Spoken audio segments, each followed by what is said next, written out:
네, 중부지방을 중심으로 매우 많은 비가 내리고 있습니다. 파주와 연천에서는 또다시 극한호우가 쏟아지면서 긴급 재난 문자가 발송됐는데요. 자세한 장맛비 상황 김재훈 기상 전문 기자와 알아보겠습니다. 안녕하십니까? 안녕하십니까?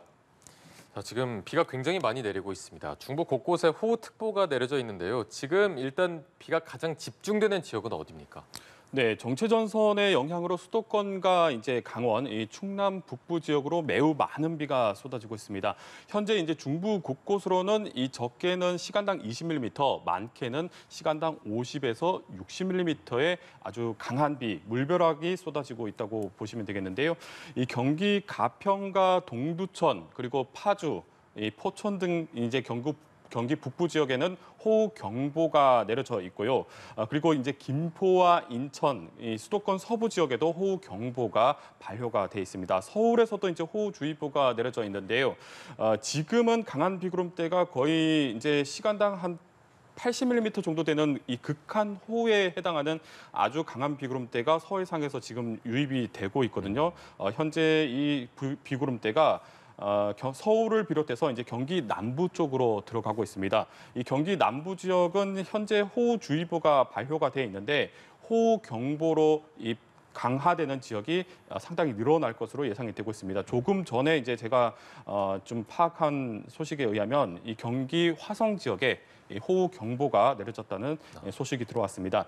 지금 워낙에 이제 강한 비구름대가 통과를 하고 있기 때문에 앞으로 이제 경기 남부 지역에도 이 극한 호우 긴급 재난 문자가 내려지는 지역이 있을 것으로 보여집니다. 그리고 지금 충청 북부권도 이 폭우구름의 영향권에 들어갔거든요. 그래서 이제 충청 지역에서도 이 폭우를 좀 주의를 하셔야 되겠습니다. 네. 또 곳곳에 홍수주의보도 내려졌다고요? 네, 그렇습니다. 이제 어제 파주에 시간당 100mm가 넘는 이제 기록적인 폭우가 쏟아진 데 이어서 이 밤 사이에도 또다시 파주 지역에 매우 강한 비가 쏟아졌습니다. 이 시간당 75mm에 달하는 극한 호우가 쏟아지면서 또다시 긴급 재난 문자가 또 내려졌는데요. 이틀 연속으로 같은 지역에 이 극한 호우 긴급 재난 문자가 내려진 것은 이번이 또 처음입니다. 지금 파주 지역은 아주 심각한 폭우가 쏟아졌는데요. 이틀 강수량이 500mm를 넘어섰습니다. 이 장마철 평균 강수량이 350mm, 350에서 360mm 정도 되는데요. 지금 장마철의 1.5배에 달하는 비가 이틀 사이에 다 쏟아졌다, 이렇게 좀 보시면 되겠습니다. 그래서 이제 워낙에 많은 비가 내리면서 이 경기 북부 지역으로는 홍수 경보와 이 홍수주의보가 내려진 지역이 많은데요. 이 파주 만장교와 동두천 송천교 지역에서는 홍수 경보가 발령이 됐고 이 포천과 연천 곳곳에도 홍수주의보가 발효 중입니다. 지금 임진강 상류에 굉장히 많은 비가 내려서 수위가 계속해서 급격히 상승을 하고 있고요. 그리고 한강 쪽도 춘천댐과 의암댐이 이제 댐 방류량을 늘리면서 이제 수위가 계속해서 오르고 있습니다. 앞으로 홍수 상황이 급변할 수가 있기 때문에 좀 하천 인근 주민분들은 각별히 주의를 하셔야 되겠습니다. 네, 이게 비구름이 이동한다는 거를 예측하는 거는 정확히 예측하긴 어렵겠지만 앞서 말씀해 주신 대로 이제 비구름대가 서해상에서 유입되고 경기 남부나 이제 충청 북부 쪽으로 영향권이 든다고 하셨는데 앞으로 어느 지역으로 좀 더 이 비구름대가 이동할 거라고 보십니까? 네, 오늘 낮부터는 이제 장맛비가 남쪽으로 좀 내려간다고 보시면 되겠습니다. 이제 북쪽에 차고 건조한 공기가 내려오면서 비구름대를 좀 남쪽으로 밀어낸다고 생각을 하시면 되겠는데요. 네. 지금은 이제 수도권과 경기 남부 그리고 이제 충청 북부 쪽으로 강한 비가 쏟아지고 있지만 앞으로는 충청 남부 그리고 이제 전북, 경북 지역으로도 굉장히 강한 비가 쏟아질 것으로 예상이 되고 있습니다.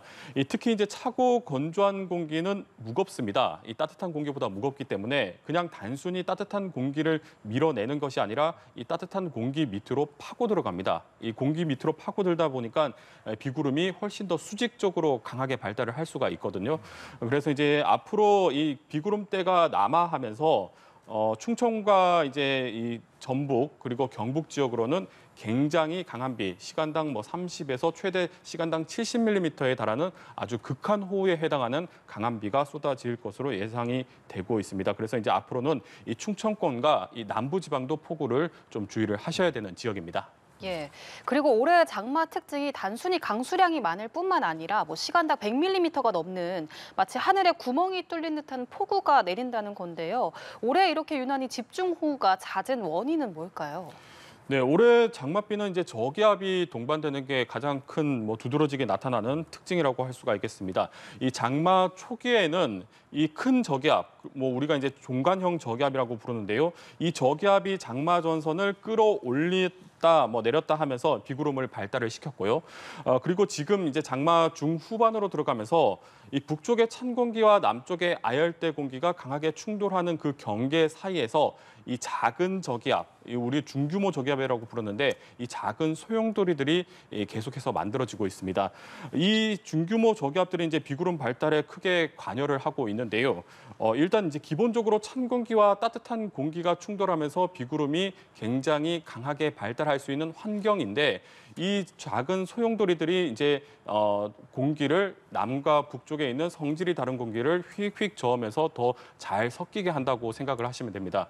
비유를 하자면 우리가 이제 커피 전문점에서 이제 얼음물 위에다가 뜨거운 에스프레소 샷을 넣으면 일정 기간 동안은 그 경계가 생기잖아요. 온도 차이 때문에. 그런데 빨대로 휙휙 저으면 섞여버리죠. 그 원리와 거의 비슷합니다. 그래서 이 중규모 저기압들이 이 공기를 섞어버리면서 대기가 굉장히 불안정해지고요. 그래서 중규모 저기압이 발달하는 지역에서는 아주 폭발적으로 비구름이 발달을 한다 이렇게 보시면 되겠습니다. 그리고 남쪽에 이제 북태평양 고기압이 어느 정도 세력을 유지를 하면서 그 가장자리에서 이 대규모로 수증기가 공급이 되거든요. 마치 이제 수도꼭지를 틀어놓은 것처럼 수증기가 계속해서 흘러 들어오고 있기 때문에 이 중규모 저기압이 발달하는 지역에 이 수증기까지 더해지면 비구름이 폭발적으로 극한의 호우로 이어지는 비구름이 만들어진다고 보시면 되겠습니다. 네. 사실 이게 시간당 30mm만 해도 꽤나 많은 양의 비가 내리는 건데 올해는 보니까 100mm의 폭우가 한 8차례 관측이 됐습니다. 좀 이례적인 현상으로 봐야 될까요? 네, 그렇습니다. 올해 장맛비가 이제 시간당 100mm 폭우 소식이 워낙 많이 접하다 보니까 좀 흔하다고 생각하실 수도 있는데 사실 이제 시간당 100mm가 넘는 폭우는 굉장히 쉽게 나타나는 현상이 아닙니다. 이 통계적인 기법으로 좀 접근을 해보면 어떤 특정 지역의 시간당 100mm 이상의 이 폭우가 쏟아지는 이 확률적인 빈도는 200년에 한 번 내릴 정도의 비거든요. 그리고 우리가 평생 한 번 살면서 한 번 볼까 말까 한 비가 시간당 100mm의 비입니다. 그리고 이제 우리나라 기상 관측이 이제 지금 100년이 넘었는데요. 실제로 관측된 기록을 봐도 전체 여름을 통틀어서도 시간당 100mm의 비가 관측된 횟수가 20회 안팎이거든요. 그런데 올해는 벌써 8번이나 발생이 했습니다. 아직 장마가 끝나지 않았고 또 8월도 남아 있습니다. 그래서 이제 올해 장맛비가 굉장히 이례적으로 강하고 아주 극단적인 폭우가 나타나고 있다라고 전해드릴 수가 있고요. 아마 지금 제가 이제껏 날씨를 좀 봐왔지만 이 장맛비의 어떤 강도만을 봤을 때는 올해가 거의 단연 최강 수준이다 이렇게 볼 수가 있습니다. 굉장히 이례적인 장마라고 할 수가 있겠고요. 올해 여러 가지 기압 배치나 저기압 영향 이런 것들이 이제 극한 호우에 영향을 줬겠지만 사실 이런 기압 배치나 기압계의 어떤 저기압의 영향은 과거에 없었던 것은 아니거든요. 그래서 이제 근본적으로 원인을 좀 찾아보면 기후가 변하면서 공기의 기온이 상승을 하고 공기의 기온이 오르면서 공기가 품을 수 있는 수증기량이 기본적으로 과거보다 훨씬 더 많이 늘어났습니다.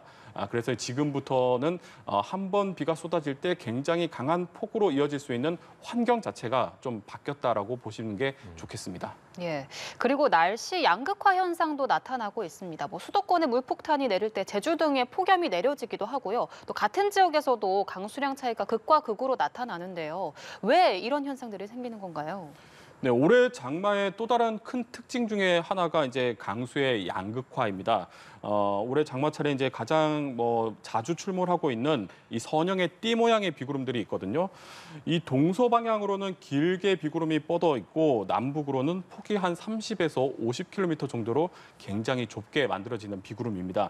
이 50km 폭 안에 들어가는 지역에서는 극한의 폭우가 쏟아지지만 이 폭 밖으로 조금만 벗어나도 비가 거의 내리지 않는 아주 극단적인 강수 형태가 나타나고 있거든요. 실제로 이제 어제도 이런 비구름이 수도권에 나타났습니다. 이 수도권 그러니까 경기 북부와 서울 지역에 시간당 100mm 안팎의 아주 강력한 폭우가 쏟아질 때 이 남쪽의 수원에서는 비가 한 방울도 관측이 되지 않았습니다. 그만큼 이제 아주 극단적으로 비를 만들어내는데 이런 극단적인 폭우는 앞서 말한 이 중규모 저기압이 또 역할을 하고 있습니다. 1차적으로 이 중규모 저기압이 비구름을 폭발력을 키우는 방아쇠 역할을 하고요. 그리고 이제 단순히 이제 비구름을 키우는 게 아니라 모양도 위력적으로 바꾸게 됩니다. 이 중규모 저기압이 반시계 방향으로 회전을 하면서 이 북쪽의 찬 공기를 이제 끌어내리는데 이 비구름 북쪽으로 찬 공기를 끌어내리다 보니까 비구름 북쪽을 꾹꾹 눌러버립니다. 그러면서 비구름이 선형으로 발달을 하게 되겠고요. 그만큼 비구름 통로가 좁아지면서 수증기와 비구름이 훨씬 더 압축적으로 들어오게 됩니다. 그래서 이 압축된 비구름대가 걸리는 지역에서는 극단적인 폭우가 쏟아지고요. 이 비구름대가 걸리지 않는 지역에서는 비가 거의 내리지 않는 강수량이 아주 극단적으로 차이가 나는 현상이 나타나고 있습니다. 네. 이제는 비가 좀 그만 내렸으면 좋겠는데 앞으로 장마 전망은 어떻습니까?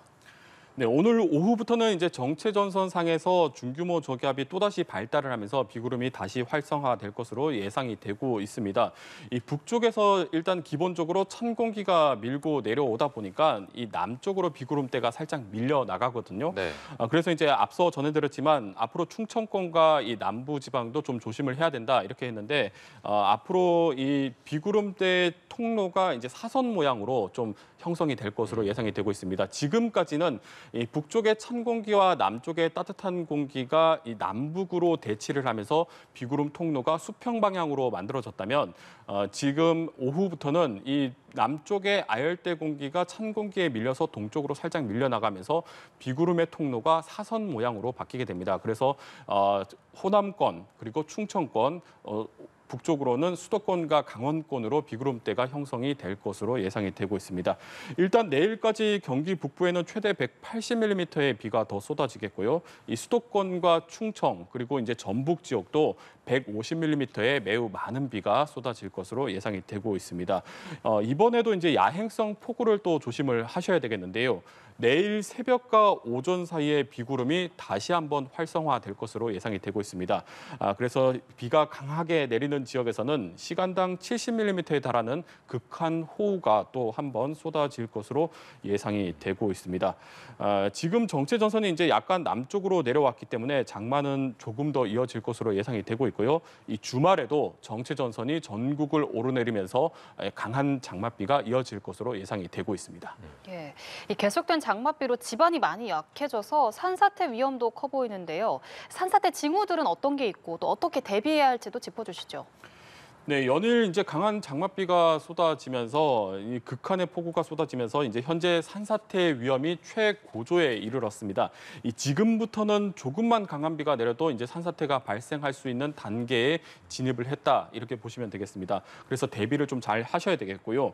현재 이제 산사태 경보와 주의보가 전국 25개 시군으로 확대가 됐습니다. 지금 산사태는 이제 보통 하루에 200mm 이상의 많은 비가 쏟아지거나 시간당 30mm 이상의 넘는 집중호우가 쏟아질 때 산사태 위험이 상당히 높아지거든요. 지금 이 중부지방이 대부분 이 기준에 들어가는 상황입니다. 그래서 산사태 위험이 굉장히 높다라고 보시면 되겠고, 이 산사태는 이제 경사가 30도 이상인 곳 그리고 이제 빗물이 급류를 이르는 골짜기 지역이 산사태 취약지로 꼽힙니다.